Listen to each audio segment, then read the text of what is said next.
ইদানিং একটা নিত্য নতুন হারামজাদা,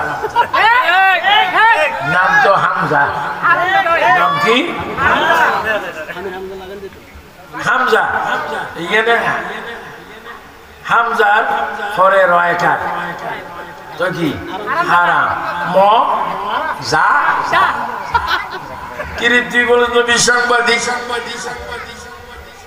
এই জন্যই তুই জানলাম আমি বর্তমান প্রশাসনের উপদেষ্টার প্রতি আহলে সুন্নাত ওয়াল জামাতের একজন কাদিম হিসাবে, আহলে সুন্নাত জামাতের একজন কো-চেয়ারম্যান হিসাবে, আহলে সুন্নাত জামাত আমেরিকার প্রতিষ্ঠাতা হিসাবে আমি আবু সুফিয়ান খান আবিদ আল কাদেরী উপদেষ্টাদের কাছে অনুরোধ আইন করুন হামজার মতো ব্যক্তিকে ফাঁসির দড়ি তোলুন। যেটা আমরা চাই কি চাই, হাত তুলে বলে চাই কি চাই না।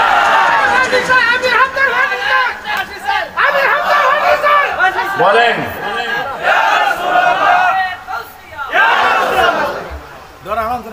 অনেকে মনে করেন উপদেশটা আমরা বুঝি না, আমরা কিছু জানি না, উপদেশটা বুঝি না। আমরা ব্যাংকের লেনদেন জানি না, 1000 টাকা চিনি না, লেনদেন জানি এত কি দরকার, 2 টাকার নোট আমরা চিনি।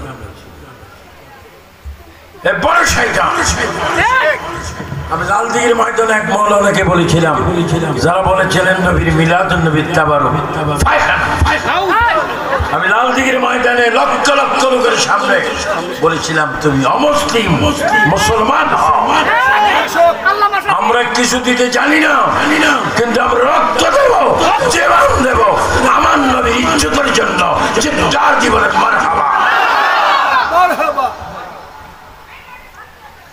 অনেকে বলে সুফিয়া সাহেব অসুস্থ, খুব ঐতিহাসিক দুর্বল। আসলে আমি দুর্বল, কিন্তু মাইকের সামনে আসলে আল্লাহ আমাকে সুস্থ করে।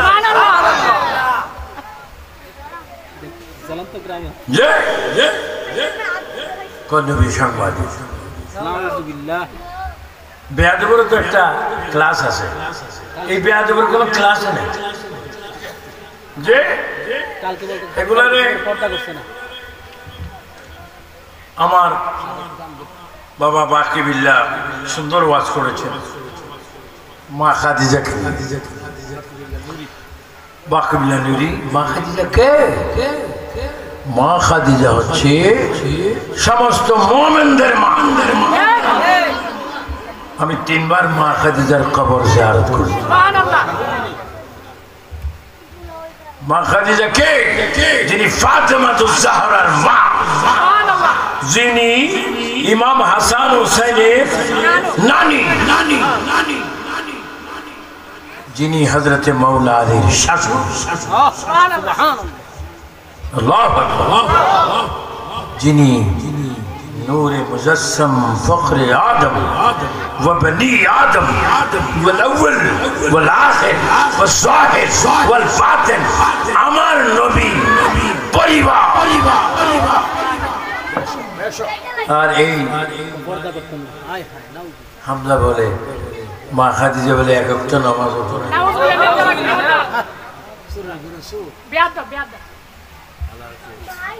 বেয়াদবরাও তার বিরুদ্ধে সংগ্রাম করছে, ওটার বেয়াদব খুঁজবে, এটার তাজা জাহান্নামী। আল্লাহ, এই দেশে মুসলমান রয়েছে, কোন মা খাদিজা নামাজ পড়েননি, রোজা রাখেননি, পর্দা করেননি। হযরতে মা খাদিজা নবীকে বলেছেন, ইয়া রাসূলুল্লাহ আমাকে জান্নাতুল মুআল্লা। হ্যাঁ, নামাজ ফরজ হয়েছে না না হয়েছে এটা তো কথা আছে, কিন্তু তারা যদি নামাজের বলে আগে নামাজ পড়ে, এগুলো হচ্ছে আন্তর্জাতিক বেনামাজ। খাইতাম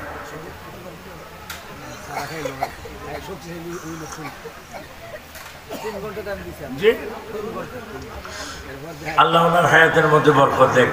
আপনারও হাত তুলছেন, উনিও বলছেন 3 ঘন্টা চান কি নেন, আপনার মতো চাই না। না এখন হাত কথা আছে, এখানে একটা কথা আছে, ছোট্ট একটা কথা।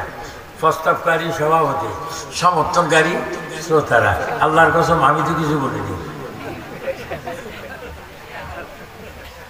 আপনারা বলছেন কোটি কোটি ধন্যবাদ যে মা খাদিজাতুল কুবরার কবর দেখেন নবীজি মা খাদিজাতুল কুবরার কবরের পশ্চিম পাড়ে দাঁড়িয়েছেন সুবহানাল্লাহ মা খাদিজা বলেছেন ইয়া রাসূলুল্লাহ আমাকে আপনি কবর দিবেন এবং আমার কবরে দুটি ফেরেশতা আসবেন মুনকির নাকির আপনি আমার পক্ষ থেকে সওয়ালের জবাব দিবেন আল্লাহর হাবিব ওই কবরস্থানে ওই কবরে নবীজির এক ফোঁটা চোখের পানি মোবারক পড়ে গেল সুবহানাল্লাহ বলেন কি মোবারক চোখের পানি কবর দিলেন সব কিছু দিলেন 1 2 3 4 5 6 ঘন্টা হলো মুনকির নকির আসে না জিবরাইল ইসলাম বলে ইয়া রাসূলুল্লাহ এই কবরে সওয়াল হবে না জবাবও লাগবে না কই কেন কই কবরটা হচ্ছে জান্নাতের বাগান কই জান্নাতের বাগান কি হলো আপনার এক ফোঁটা চোখের পানি পড়ার কারণে আল্লাহ পাক এটাকে জান্নাত বানিয়ে দিয়েছে সে মা খাদিজার বলে ফেলে আল্লাহ আল্লাহ তুমি বাংলাদেশকে সমস্ত ভূমিকম্প তুফান কলেরা বসন্ত রোগ থেকে বাঁচাও আমাদেরকে বাঁচাও যে বেয়াদবি করেছে তার বিচার অবশ্যই তো তুমি করবে কিন্তু তার দিকে তাকিয়ে আমাদের উপরে তুমি গজব দিও